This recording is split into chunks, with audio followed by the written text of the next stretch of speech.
So, good afternoon, good morning. I don't know what time you are going to see me.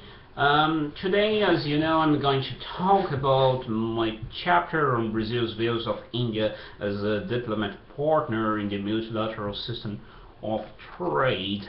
Let's begin with the puzzle that is Brazil and India are now partners, you know. However, it not has been always the case throughout time. That partnership started first and the Tokyo round of WTO, or better said of the GATT, of the General Agreement of Trade and Tariffs. At the time the world was very different, as you know, of course. There was still the erosion of the Keynesian consensus, but liberalizing economies was not something consensual at all at the same time, and there was a Cold War and the no-aligned movement, in which India was a major leader. Brazil was always an observer in that movement. However, both they were part of the famous group of the 7 in international organizations, and were still person their import substitution industrialization strategies, and they had their defensive positions in trade. That is, they were against any sort of liberalization, pretty much, or at least broad liberalization that would go against their developmental strategies. However, 30 years after, as we could see in December during the Bali ministerial meeting of the WTO in Indonesia, both countries, they very much changed their position throughout time. Although they have divergent interests, namely Brazil has different interest in liberalizing agricultural markets, whereas India is more likely to protect its small peasantry. However, at the same time, both are definitely far more integrated with the world, and both are regarded as emerging powers.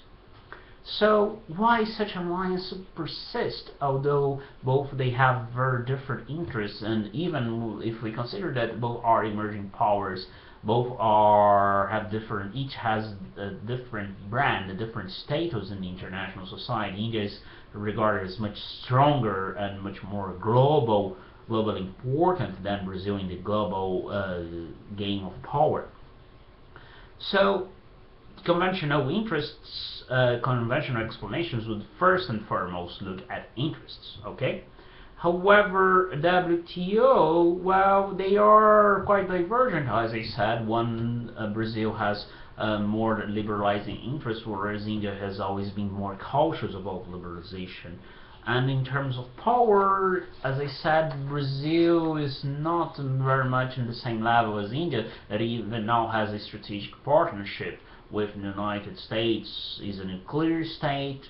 Therefore, it certainly attracts much more attention from the world, and therefore much more bargaining power. So, I contend that the answer lies in identity. And when I talk about identity, it's the identity that a country projects abroad.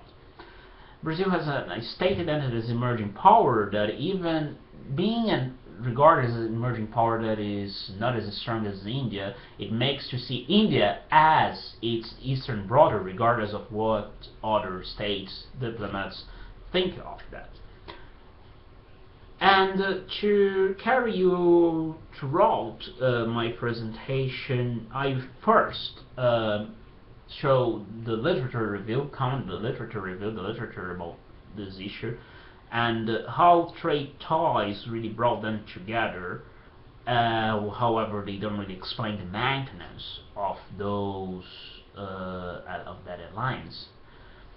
Also, let's see whatever they do in terms of diplomacy that is not trade related, particularly in the United Nations and in terms of searching for a permanent seat in the United Nations Security Council. Therefore, show you the theoretical framework that allows me to connect these common interests in the beginning to a more stable state identity that ends up framing the perception of interests from the part of the Brazilian diplomacy, and therefore the empirical assessment based on state documents and interviews in both Brazil and India, as well as the conclusion that shows that the countries are likely to keep their alliance while that identity persists even if they have different interests.